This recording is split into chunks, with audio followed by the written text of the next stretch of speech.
वंदे मातरम। आप सभी जुड़े हुए हैं नेटवर्क 10 के साथ और देख रहे हैं खास कार्यक्रम सत्ता का टेम्परेचर। यूपी के सीएम योगी आदित्यनाथ अपने तूफानी दौरों पर हैं, जहां एक और बुधवार को उन्होंने पश्चिम यूपी के 2 जिलों का दौरा किया, वहीं आज गोरखपुर पहुंचकर पूर्वी यूपी को बड़ी सौगात देने जा रहे हैं। सीएम योगी के इन दौरों को लेकर काफी सियासी हलचल है और इसी हलचल पर हमारी भी नजर है। जानेंगे इस सियासी हलचल के पीछे मकसद क्या है। चूंकि एक्शन मोड में है सीएम योगी, लगातार तूफानी दौरों पर विकास कार्यों की समीक्षा कर रहे हैं, लगातार अधिकारियों से मिल रहे हैं, दिशा निर्देश दे रहे हैं।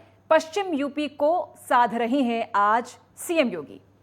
गोरखपुर के दौरे पर हैं, वहां पर अधिकारियों के साथ संवाद, तमाम विकास कार्यों की समीक्षा और दिशा निर्देश।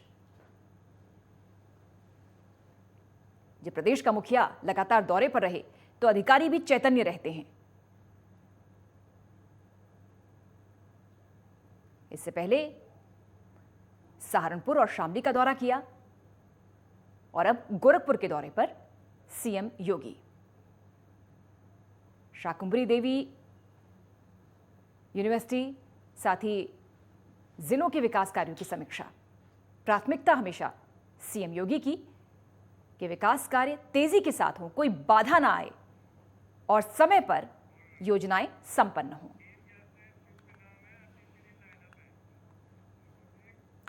तो सत्ता के टेम्परेचर में हमारे साथ खास पैनल इंद्रजीत सिंह टीटू, नेता आरजेडी, आरबी उपाध्याय, वरिष्ठ पत्रकार हमारे साथ, और विवेक श्रीवास्तव, नेता बीजेपी। आप तीनों का ही बहुत बहुत स्वागत सत्ता के टेम्परेचर में। चूंकि सियासी हलचल है, सियासी गर्मी है, लगातार एक्शन मोड में सीएम योगी हमें नजर आ रहे हैं। सबसे पहले आपके पास आते हुए विवेक श्रीवास्तव जी, चूंकि बड़ा लक्ष्य लेकर चल रहे हैं इस समय सीएम योगी, 2024 निशाने पर है, शायद इसी वजह से एक्शन मोड में है। लगातार विकास कार्यों की समीक्षा भी कर रहे हैं, अधिकारियों से मुलाकात कर रहे हैं और तमाम निर्देश भी दे रहे हैं भविष्य के लिए, बेहतर काम के लिए। देखिए पूजा जी, योगी आदित्यनाथ जी जिस दिन से ये दोबारा सत्ता आई उस दिन से ही एक्शन मोड में। ना हमारे यहाँ कोई विश्राम करता है, ना किसी को विश्राम की आवश्यकता होती। तो पूरी सरकार काम पे लगी हुई है। उन्होंने खुद सारे मंत्रियों को 100 दिन का टास्क दिया, 6 महीने का टास्क दिया और सबसे कहा कि आप अपने अपने विभागों की रूपरेखा बना करके प्रस्तुत करें, और स्वयं भी उन सारे कार्यों के निरीक्षण में, वो सुपरविजन में लगे रहते। उसी क्रम में भी उन्होंने पश्चिमी उत्तर प्रदेश के 2 जिले का दौरा किया था और आज वो पूर्वांचल में है। जहां तक मेरी जानकारी है, उनके मुख्यमंत्री बनने के बाद जिस तरह से गोरखपुर का काया पलट हुआ है, पूर्वांचल का काया पलट हुआ है, वो भूतो न भविष्य वाली स्थिति। आज स्थिति ये है कि पूर्वांचल में योगी आदित्यनाथ जी को बतौर सांसद, जब एक दिमागी बुखार के लिए उनका संघर्ष था कि ये समाप्त हो, हमारे क्षेत्र से इसकी जड़ पे प्रहार हो, आज स्थिति उनको पूरे उस इलाके में विकास पुरुष के रूप में देखा जा रहा है। जो विकास की गंगा उन्होंने पूर्वांचल में बिछाई है, वो उस विकास से पूर्वांचल आजादी के 75 साल तक अछूता था। जी बिल्कुल। आपके पास आते हुए इंद्रजीत सिंह टीटू जी, चूंकि विवेक श्रीवास्तव जी तो ये दावा कर रहे हैं कि बिना रुके बिना थके लगातार सीएम योगी एक्शन मोड में है और काम कर रहे हैं प्रदेश की तरक्की के लिए, प्रदेश की जनता के विकास के लिए। बतौर विपक्ष आप किस तरह से देख रहे हैं सीएम के इस एक्शन को, उनके कामों को और प्रदेश की विकास योजनाओं को? कल तो मैडम जी आपने शायद अपने मुंह से जब स्टार्टिंग करी थी, शायद मेरा संबोधन आपने आरजेडी करा था। माफ कीजिएगा इंद्रजीत जी, जी जी जी, आरएलडी नेता, जी जी जी, माफ कीजिएगा। तो ठीक है, सॉरी, कोई बात नहीं है। तो मैं आपका उसको थोड़ा सा ठीक कर दीजिए। दूसरा मेरा कहना देखो ये है पूजा जी कि माननीय मुख्यमंत्री जी जो भी कर रहे हैं ठीक है, अच्छा कर रहे हैं। जो चीज आप एक रूटीन है, जनता ने टैक्स देना है और जनता के टैक्स के साथ आपने विकास के कार्य करने हैं, चाहे वो सड़कें बननी हो, चाहे पुल बनने हो, चाहे नाली बनने हो, खरंजे बनने हो, चाहे कोई और काम होना हो। आपके पास, क्योंकि डबल, आप हमेशा अपने भाषणों में कोट करते हैं कि डबल इंजन की सरकार है, इसका मतलब ये है कि पावर आपकी डबल होगी। और आपके पास दिल्ली की सरकार होने के नाते बहुत सारे ऐसे फंड हैं जो सरकार के पास होते हैं, जिससे आप एक्स्ट्रा ऑर्डिनरी जो यूपी का बजट है उससे फालतू काम करें। माननीय मुख्यमंत्री जी ये जरूर बताएं जनता को, और मेरी भी एक दिली इच्छा है जानने के लिए कि आपने कौन से ऐसे एफर्ट्स स्पेशल उत्तर प्रदेश की जनता के लिए किए हैं जो डबल इंजन की सरकार नहीं होती, केवल आपकी यूपी में सरकार होती, केंद्र में सरकार नहीं होती। तो कौन से ऐसे कार्य जिसका बेनिफिट उत्तर प्रदेश की जनता को मिल रहा है? जिस जनता ने इतना बड़ा मैंडेट आपको दिया है उसका जनता को पता लगना चाहिए कि हमने अगर मैंडेट दिया, डबल इंजन की सरकार चुनी है, हाँ। तो उसके ये जो फायदे हो रहे हैं। हाँ इंद्रजीत जी, लेकिन शायद जनता को फायदे पहुंचे हैं, इस वजह से दोबारा जनादेश मिला सीएम योगी को। देखिए ऐसा है, क्योंकि बहुत ज्यादा दूर की बात नहीं है। ठीक है, हमारे को जो कोरोना की डोज लगी, लेकिन कोरोना की भयावह स्थिति को आप कैसे भूल जाएंगे? वो दिल्ली की केंद्र की सरकार, जब मैंने कोरोना के दौरान हॉस्पिटलों के बाहर लाइन लगी हुई देखी, एक इंजेक्शन 1-1 लाख रुपए तक बिक गया, ऑक्सीजन के सिलेंडर उपलब्ध नहीं हो पाए, ये किसी से कैसे भूल जाएगा? लेकिन क्योंकि ये चीजें पुरानी हो गई, दोबारा सरकार चुन ली गई, आप आ गए। लेकिन मेरा मकसद ये है कि आपके पास, आप ये कहो अगर मेरे पास केंद्र की सरकार नहीं होती तो ये वाला काम नहीं हो पाता, मैं केंद्र की सरकार नहीं होती तो ये एक्स्ट्रा जो पुल बने हैं, एक्स्ट्रा जो संसाधन वो संसाधन मैं जो बीजेपी के प्रवक्ता बैठे हैं वो कौन से ऐसे एफर्ट्स हैं वो जरूर सुनना चाहूंगा। ठीक इंद्रजीत जी, विवेक जी आपके पास आएंगे, लेकिन हमारे साथ वरिष्ठ पत्रकार आरबी उपाध्याय जी भी हैं। उपाध्याय जी बिल्कुल ठीक, विवेक जी वापस लौटेंगे। उपाध्याय जी आपके पास आते हुए, सरकार भी दावे कर रही है कि हम विकास योजनाएं कर रहे हैं, प्रदेश को तरक्की के पथ पर लगातार आगे बढ़ा रहे हैं, लेकिन विपक्ष कह रहा है कि आखिरकार क्या लाभ, क्या डबल इंजन सरकार ने ऐसा क्या कर दिया जनता के लिए, प्रदेश की जनता के लिए? बतौर पत्रकार, चूंकि आप जमीन से जुड़े हुए हैं, लोगों को जानते हैं, वहां की योजनाएं देख रहे हैं, कितना बदला यूपी, कितना बदला? क्योंकि हम देख रहे हैं सीएम तो लगातार एक्शन मोड में हैं, दौरे भी कर रहे हैं, जिस जिले में जाते हैं वहां पर योजनाएं हैं, सौगात हैं। बतौर पत्रकार आप यूपी की स्थिति कैसे देख रहे हैं सर?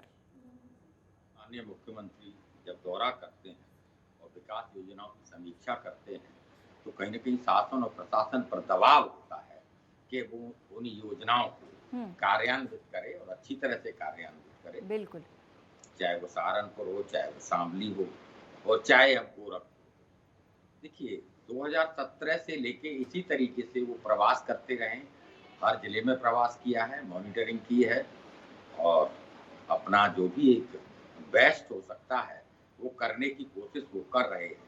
लेकिन ये कहना 75 साल से अछूता था, यानी न तो नहरें थी, न बिजली थी, न सिंचाई के लिए नलकूप थे, यानी इस देश में कुछ था नहीं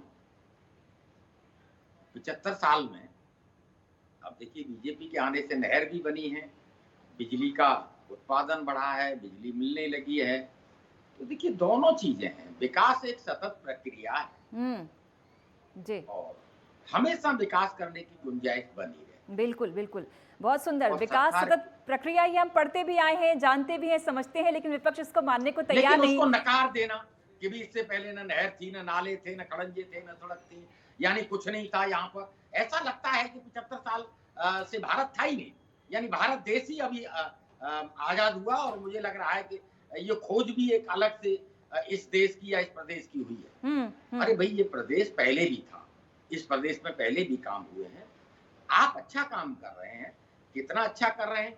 देखिए जनता ने आपको दोबारा सत्ता दी, लेकिन आप ये भूल जाते हैं कि 2017 में जितनी सीटें थी 2022 में उतनी सीटें जनता ने नहीं दी है। और जनता की अदालत का फैसला सर्वोच्च फैसला होता है। बिल्कुल, और लोकतंत्र में हम सब उसके सामने नतमस्तक होते हैं और जनता का आंकलन ही मैं समझता हूँ फाइनल आंकलन होता बिल्कुल। उपाध्याय जी बिल्कुल सही विवेचना उपाध्याय जी ने की है विवेक जी, कि जनता सर्वोच्च है, सर्वोपरि है। 2017 के मुकाबले बाद में आपकी सीटें कम हुई हैं, और जैसा कि इंद्रजीत जी कह रहे हैं कि चूंकि डबल इंजन सरकार है, केंद्र सरकार की मदद से योगी सरकार आगे बढ़ रही है, लेकिन कोरोना की भयावहता जो प्रदेश में दिखी, जो महामारी का संकट रहा, वो तो जग जाहिर है, उसमें विफल रही सरकार, ये इंद्रजीत का कहना है।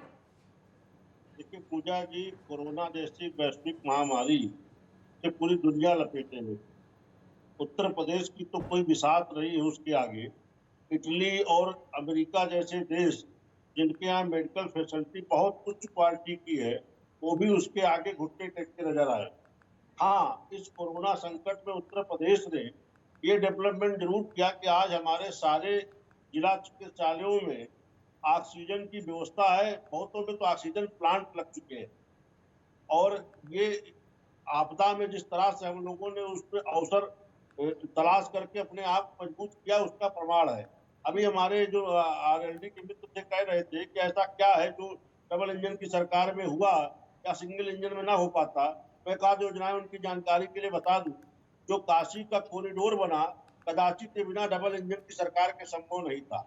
और जो बनारस में जो रोपवे बनने जा रहा है, जो ये महत्वाकांक्षी योजना बनारस रोपवे शुरू होने जा रही है, ये भी बिना डबल इंजन की सरकार के संभव नहीं था। और जितनी जितनी बड़ी मात्रा में आज उत्तर प्रदेश में प्रधानमंत्री आवास मुहैया कराए गए गरीबों को, ये भी डबल इंजन की सरकार के बिना संभव नहीं था। आपको मेरी बात में विश्वास ना हो तो अखिलेश यादव की सरकार के समय के आंकड़े देख लीजिए और योगी आदित्यनाथ जी की सरकार के आंकड़े देख लीजिए। इस सरकार में सर्वाधिक प्रधानमंत्री आवास गरीबों को उपलब्ध कराए गए। ये तमाम चीजें हैं जो डबल इंजन की सरकार से संभव हो पाया। और जो उपाध्याय जी कह रहे थे कि क्या 75 सालों में काम नहीं हुआ, मैं आप उनकी बात से सहमत हूँ। वरिष्ठ पत्रकार में इनकी बात सीधे सीधे नहीं काटूंगा। हम भी कहते हैं काम हुआ, लेकिन जितना हो सकता था 75 सालों में वो नहीं हुआ। मैं भी उसी पूर्वांचल का रहने वाला हूँ पुजारी। पूर्वांचल की स्थिति ये थी कि अगर किसी के घर में कोई बीमार पड़ जाता था, उसको खाट पे लाद के जीप में बांध करके बीएचयू भागने के सिवा और कोई जगह नहीं मिलती थी। आज हमारी सरकार प्रत्येक जिले में एक मेडिकल कॉलेज खोलने की योजना में चल रही है। 17 मेडिकल कॉलेज चालू हो चुके हैं। इसका लाभ पूर्वांचल को क्या पूरे प्रदेश को मिलने जा रहा है। बिल्कुल पूरी चिकित्सा का प्रतिष्ठा उत्तर प्रदेश का बदल जाएगा। इंद्रजीत जी, जनता पार्टी की योगी आदित्यनाथ सरकार में ही संभव हुआ। ठीक इंद्रजीत जी, पहले सुन लीजिएगा। पिछले 2 दिनों का जिक्र करें, बुधवार को और आज का, तो अटल आवासीय विद्यालयों से गरीब बच्चों को क्या लाभ नहीं मिलेगा। सीएम योगी ने कम्हरिया घाट का वो उद्घाटन करेंगे। इस कई करोड़ों की लागत से पुल का निर्माण हुआ है और अंबेडकर नगर जिले के बीच ये पुल जो है प्रयागराज से गोरखपुर पहुंचना आसान हो जाएगा। 500 गांवों की 20 लाख आबादी को क्या ये सीधे सीधे फायदा नहीं है? मेरे से सवाल है आपसे इंद्रजीत जी। आप क्योंकि सवाल ये पूछ रहे थे कि सीएम योगी ने क्या किया, क्या फायदे प्रदेश की जनता को, जो मैंने अभी गिनवाई योजनाएं, क्या वो सीधे सीधे जनता को लाभ नहीं पहुंचेंगे? देखिए, मैं बताऊं, मेरे बीजेपी के भाई ने ये कहा कि काशी कॉरिडोर बना, ठीक है, अच्छी बात है। देखो, मैं विपक्ष में जरूर हूँ। मेरी एज ए पार्टी के लीडर होने के नाते डिबेट्स में मैं चर्चा को बड़े हेल्थी डिस्कस करता हूँ। सही को सही कहने में मैं कभी गुरेज नहीं करता। इसको ये ना समझा जाए कि मैं किसी पार्टी को जो है उसकी तारीफ कर रहा हूँ। लेकिन आपने काशी कॉरिडोर बनाया, लेकिन आपने वहां कितने लोगों को बेरोजगार करा, इसका कोई जवाब आपके पास है? ठीक है, जो तुम्हारे विपक्षी पार्टियों के हमारी बात को जनता ने उतना नहीं समझ पाया, या सरकार के पास ताकत थी। हम कहाँ हारे, किस रूप में हारे, हम 95 सीटों को कितने छोटे मार्जिन से हारे। अब इन चर्चों का क्योंकि उचित नहीं रह गया है, इसमें मैं चर्चा नहीं करना चाहता। तो क्या छुटवा पशुओं को लेके प्रधानमंत्री जी ने और मुख्यमंत्री जी ने 2-2 लाख रुपए में लोगों की मीटिंग में 50-50 हजार के लोगों की मीटिंग में कहना पड़ा कि हम उसका इलाज कर देंगे। क्या आपने उसका इलाज करा? क्या बेरोजगारी के लिए आपने नए साधन सर्जन किए? क्या लोगों को आपने 2 करोड़ नौकरियां देने का वायदा करता? योगी जी को दोबारा मौका मिला है, जरूर पूछना चाहूंगा बीजेपी के प्रवक्ता से कि आपने नई नौकरियां कितने दी? एक पेपर कई दफा लीक हो जाता है, दोबारा फार्म भरने पड़ते हैं। लड़का मेहनत करता है और मेहनत करके जब पेपर देने जाता है, पता लगा पेपर लीक हो गया है। जो मुख्य महंगाई के हालात आप देख रहे हैं, आप डीजल पेट्रोल की हालात आप देख रहे हैं, आप तिल करके मार रहे हैं। 98 1 रुपया 2 पैसे और 20 पैसे और 1 रुपया 2 रुपए करके आप 20 रुपए बढ़ा देते हैं और अगले दिन या 3 महीने बाद 4 महीने बाद 10 घटा देते हैं। आपने 20 बढ़ाए, 10 घटा दिए। क्या जनता इन बातों को समझ नहीं रही है? लेकिन अभी इनका समय है, एक पीक पीरियड होता है जब जनता सब चीजें ठीक मानती हुई चलती है। यही जनता है जिसने इनको गद्दी में बिठाया है। पर ये ना माने कि जनता इनके सारे निर्णयों से खुश है। महंगाई से हालात देखिए, बेरोजगारी के हालात देखिए, युवाओं के हालात देखिए। आपने नई योजना निकाली अभी जो भर्ती की, आप उसमें क्या करा? 4 साल के लिए आपने कर दिया, उसके बाद बच्चा कहाँ जाएगा? आप इनके तो बड़े राष्ट्रीय नेता कहते हैं कि मैं अब चौकी अपनी गेट के बाहर चौकीदार रख लूंगा। ठीक इंद्रजीत जी, ठीक ठीक ये ठीक। मुख्य उपाध्याय बात है जी, मैडम। उपाध्याय जी, देखिए, जनता मुद्दे नहीं, सर्वोपरि है, एक मिनट। जनता सब देख रही है। प्रदेश में अगर पुल बन रहे हैं तो क्या, स्कूल बन रहे हैं तो क्या, जनता महंगाई, बेरोजगारी, अग्निवीर भर्ती योजना को लेकर भी सवाल खड़े करेगी। हमारे जयंत जी ने कहा कि मैं अपनी पेंशन नहीं लूंगा। ठीक अपने इंद्रजीत जी, अपने वापस लौटेंगे उसके सर। लिए। उपाध्याय जी से मेरा सवाल, उपाध्याय जी। देखिए, जनता सरकार चुनती है तो जनता का अधिकार होता है सरकारों से प्रश्न पूछना, और जब जनता आशीर्वाद देती है किसी भी राजनीतिक दल को, किसी भी राजनेता को, तो उसके साथ वो उम्मीद भी करती है कि वो उसके सुख दुख में उसका जीवन यापन, उसका जीवन स्तर ऊंचा उठाएगा और उन्नति की तरफ लेके जाएगा। और देखिए, आम जनता मांगती क्या है? आंकड़े और शब्द। न आंकड़ों से पेट भरता है न शब्दों से। शब्द बहुत अच्छे हो सकते हैं, लेकिन शब्द बेईमानी होते हैं। मैं बार बार कहता हूँ, भूखा पेट रोटी मांगता है, बीमार दवा मांगता है, बेरोजगार रोजगार मांगता है, और वो उसकी बात करेगा। देखिए, जनता ऐसा नहीं है कि बीजेपी को, अभी बीजेपी के मित्र भी कह रहे थे कि 75 साल अछूता रहा, यानी 75 साल जनता ने विपक्ष में जो आज हैं इनको आशीर्वाद दिया था। 75 साल सत्ता दी थी, लेकिन बीजेपी के मित्र कहते हैं कि जितना विकास होना चाहिए उतना विकास नहीं हुआ। देखिए, जनता भी ऐसा महसूस करती है, और जनता ने जब ऐसा महसूस किया तभी जो 75 सालों की सरकार थी उनको उखाड़ के फेंका और बीजेपी को बिल्कुल एक आशीर्वाद दिया, और दोबारा से आशीर्वाद दिया उसी उत्तर प्रदेश में बहुत लंबे समय के बाद, जहां ये होता था कि 5 साल बाद सत्ता परिवर्तन हो जाता है। तो देखिए, ये सब चीजें और कहीं ना कहीं प्रेशर बढ़ाती हैं। ठीक, यानी जब दोबारा चुना गया है तो उतना ही ज्यादा प्रेशर, और 2024 का इलेक्शन बिल्कुल ऊपर है। बिल्कुल 2024 में अगर हम प्रूव नहीं कर पाए, अगर हम डिलीवरी नहीं दे पाए, तो यही जनता जो आशीर्वाद दे के सत्ता देती है, यही जनता कुर्सी भी खींच लेती है। जो 75 सालों तक रहे, उनको कुर्सी दी, सत्ता दी, आज उनको सत्ता से बेदखल कर दिया है। तो देखिए, जनता सर्वोपरि है लोकतंत्र में। बिल्कुल विवेक जी, आपने स्कूल बना दिए, स्वागत है आपका, जनता स्वागत कर रही है, पुल बना रहे हैं, स्वागत कर रही है, लेकिन वो सवाल पूछ रही है महंगाई को लेकर भी, सवाल पूछ रही है बेरोजगारी को लेकर भी, सवाल उठेंगे अग्निवीर भर्ती योजना को लेकर भी। इसका भी जवाब आप ही को देना होगा विवेक जी।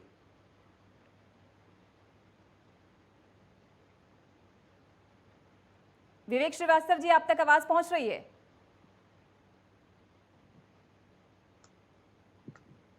शायद टेक्निकल फॉल्ट, अब दोबारा उनसे संपर्क करेंगे। इंद्रजीत जी, जैसा कि आप बता ही रहे थे कि जनता महंगाई, बेरोजगारी, अग्निवीर भर्ती योजना को लेकर भी परेशान है, त्रस्त है, और ये सवाल पूछे जाएंगे। और जैसे कि उपाध्याय जी बोल रहे हैं कि जनता सर्वोपरि है, 2024 का टारगेट अगर लेकर चल रही है योगी सरकार, तो उसको हर चुनौती का सामना करना होगा, जनता के हर सवाल का जवाब देना होगा। देखिए, मैं मैडम ये कहना चाह रहा हूँ कि माननीय मुख्यमंत्री जी को और उनकी पूरी कैबिनेट को ये दूसरे कार्यकाल को खुशी न मनाकर इसको चैलेंज के रूप में एक्सेप्ट करना चाहिए। क्या उन्होंने 15 दिन की पेमेंट के लिए वादा करा था किसानों को? क्या 15 दिन में पेमेंट दे दी गई किसानों को? किसानों की जितने भी गन्ना मिलों पे, यूपी में किसी भी क्षेत्र की गन्ना मिल है, क्या किसानों का बकाया जो था वो 0/0 हो गया? नहीं हुआ। क्या आपने जो सुविधाएं आपने देने के लिए किसान की आमदन दूनी करने के लिए बोला था, क्या हो गई? ठीक है मैडम, हम सत्ता में नहीं आ पाए, हमको जनता ने कुर्सी नहीं दी, हम भी उस पर अपना आकलन कर रहे हैं, आगे नगर निगम के चुनाव आ रहे हैं, कुछ बेहतर करने की सोचेंगे। लेकिन ये मत मानिए कि जिस बातों को विपक्ष ने जनता के बीच में उठाया था वो मुद्दे ठीक नहीं थे। हमने बेरोजगारी का मुद्दा उठाया, हमने छुटवा पशुओं का मुद्दा उठाया, आपने डीजल पेट्रोल के बेतिहाशा पैसे चार्ज करके आपने ये कह दिया कि हमने 80 लाख लोगों को राशन दिया है। अरे राशन दे दिया, सिलेंडर के पैसे कौन देगा? ठीक, 400 रुपए विवेक का जी से सिलेंडर जवाब ले 1100 लेते हैं। रुपए का। विवेक जी, यही सवाल विपक्ष उठा रहा है कि आपको ये दूसरा कार्यकाल मिला तो है, आपको ताज मिला तो है, लेकिन इसको चुनौतीपूर्ण आपको तरीके से देखना होगा, काम करना होगा। बेशक आप पुल बनवा रहे हैं, सौगात दे रहे हैं जिलों को, स्कूल कॉलेज बनवा रहे हैं, लेकिन बेरोजगारी, महंगाई, अग्निवीर भर्ती योजना पर सवाल पूछ रही है जनता भी। हमारा जो पिछला कार्यकाल था और उसके बाद जो जनता ने हमें दूसरा कार्यकाल दिया, हम इस अवसर को चुनौती के रूप में ही लेते और अपने पिछले कार्यकाल से अच्छा सुशासन और कार्य जनता को देने के लिए प्रतिबद्ध है।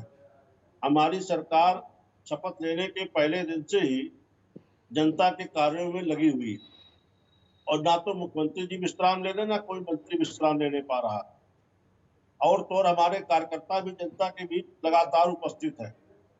रही बात जिन विषयों को हमारे मित्र ने उठाया है, अग्निवीर योजना काफी विचार विमर्श के बाद लागू की गई और उसमें छात्रों ने फार्म भी भरे, उनका सकारात्मक सहयोग है, साफ दिखाई दे रहा है।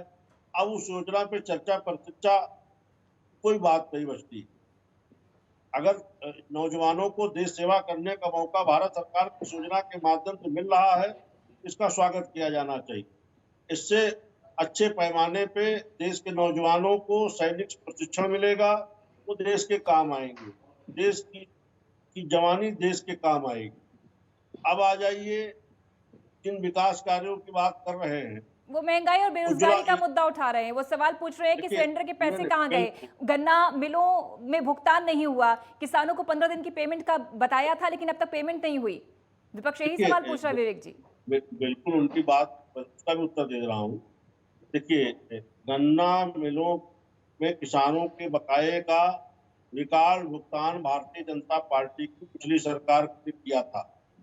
हमने मायावती जी के समय का भी भुगतान निपटाया, इनके मित्र अखिलेश यादव जी के भी समय का निपटाया और अपने कार्यकाल का भी भुगतान निपटाया। ये सब ऑन रिकॉर्ड है। अभी पेराई सत्र जैसे शुरू होगा, इसके पहले इस पे भी विचार विमर्श सरकार करके इनके भी भुगतान का जो बकाया भुगतान उसको भी निपटाने का कार्य सरकार करेगी। ठीक। ये उपाध्याय कहना जी, कि सरकार ने कोई काम नहीं किया, जिस तरह ये इंद्रजीत जी उचित नहीं है। बोल रहे हैं कि ये दूसरा टर्म मिल तो गया, लेकिन इनको चुनौती के साथ आगे बढ़ना होगा। चुनौतीपूर्ण है दूसरा कार्यकाल, क्योंकि स्वीकार की है, उस पे आगे बढ़ बिल्कुल। रहे हैं। उपाध्याय जी, देखिए इंद्रजीत जी तो गन्ना से बाहर नहीं निकल पाते और वो शायद गन्ना तक ही सीमित रहना चाहते हैं। ना उनको बाजरा की फसल दिखती है, ना मक्के की फसल दिखती है, ना आलू दिखता है, ना टमाटर दिखता है। भारतीय किसान यूनियन आरएलडी दोनों का एक ही मुद्दा रहता है, कहीं भी किसी भी डिबेट में उठा के देख लीजिए, गन्ना गन्ना गन्ना, बस गन्ना, गन्ना की कीमत, गन्ने का भुगतान, यानी सब कुछ पूरा प्रदेश बेच के गन्ने में दे दिया जाए, ये संभव नहीं है। भारतीय किसान यूनियन का भी यही एजेंडा रहता है, बस गन्ना, गन्ने का भुगतान, गन्ने का रेट। यानी ये लोग इस तरीके से बहुत अच्छी बात है। देखिए सुन लें मेरी बात, मैंने पूरी बात सुनी आपकी, सुन लें। और आप गन्ना तक ही सीमित हैं, इसीलिए उपाध्याय जी वरिष्ठ पत्रकार की बात को गंभीरता से सुनिए भाई। यही आरएलडी थी, पूरे प्रदेश में थी, पूरे प्रदेश से सिमट कर आप गन्ने पे आ गए और गन्ने तक ही सीमित है। तो जनता इन सब चीजों को देखती है। आप किसान की बात नहीं करते, आप गन्ने की बात करते हैं। आपको किसान से मतलब नहीं है, आपको गन्ने से मतलब है। किसान बहुत सारी फसलें पैदा करते हैं, मैं सहमत नहीं हूं आपकी किसानों का और भी दुख दर्द है। मैं आपकी बात से गन्ने का दुख दर्द आपको नजर आता है। अरे भाई उन्हें बोलने दीजिए, उपाध्याय जी को बोलने दीजिए। बहुत कम समय सर, संक्षेप में सर, एक पॉइंट सर, संक्षेप में। उपाध्याय जी बहुत कम समय है सर। जी देखिए महंगाई मुद्दा है, इसमें दो राय नहीं है। महंगाई बढ़े, जनता को कोई दिक्कत नहीं है, लेकिन महंगाई के साथ साथ मेरी आमदनी भी बढ़े, यानी जनता की आमदनी भी बढ़नी चाहिए। और इस देश में विडंबना है बहुत सारी। ये सब राजनीतिक सुस्ता की बात करते हैं, 4-4 पेंशन लेते हैं। क्यों लेते हैं भाई? जब सरकारी कर्मचारी 30 साल की सर्विस के बाद भी पेंशन का हकदार नहीं है, तो एमपी, एमएलए, मिनिस्टर क्यों हकदार हैं? ये अपने वेतन भत्ते खुद तय कर लेते हैं। इनके लिए महंगाई बढ़ती है, क्या आम आदमी के लिए महंगाई नहीं बढ़ती? तो कहीं ना कहीं कल्याणकारी योजना है, चाहे वो फ्री राशन है, चाहे वो शिक्षा है, बिल्कुल, चाहे वो स्वास्थ्य है, सरकारों का दायित्व बनता है। और देखिए समाजवाद की संरचना भी यही है कि अमीरों पर टैक्स लगाया जाए और गरीब का जीवन स्तर थोड़ा ऊंचा उठाया जाए, ठीक, वही आदर्श सरकार। बिल्कुल। शुक्रिया वही आपका, सरकार शुक्रिया को आपका उपाध्याय जी जुड़ने के लिए, विवेक श्रीवास्तव जी आपका भी, इंद्रजीत जी आपका भी जुड़ने के लिए बहुत बहुत शुक्रिया। सियासी दौरे पर लगातार सीएम योगी हैं, अलग अलग क्षेत्रों को सौगात भी दे रहे हैं। अपनी सरकार की ऐसी छवि सामने रखना चाहते हैं सीएम योगी जो विकास को लेकर प्रतिबद्ध हो। पश्चिम यूपी में अटल आवासीय विद्यालय और पूर्वी यूपी में कमहरिया घाट पुल का उद्घाटन सीधे जनता के हित से जुड़े हैं। साथ ही सीएम योगी जनता से लगातार संपर्क भी साध रहे हैं। लेकिन सबसे बड़ा सवाल यही है कि क्या इन सियासी दौरों से 2024 का जो लक्ष्य है वो सद पाएगा या नहीं। फिलहाल सत्ता के टेम्परेचर में इतना ही। एक ब्रेक के लिए रुक रहे हैं। आप जुड़े रहिए नेटवर्क 10 के साथ। जय हिंद।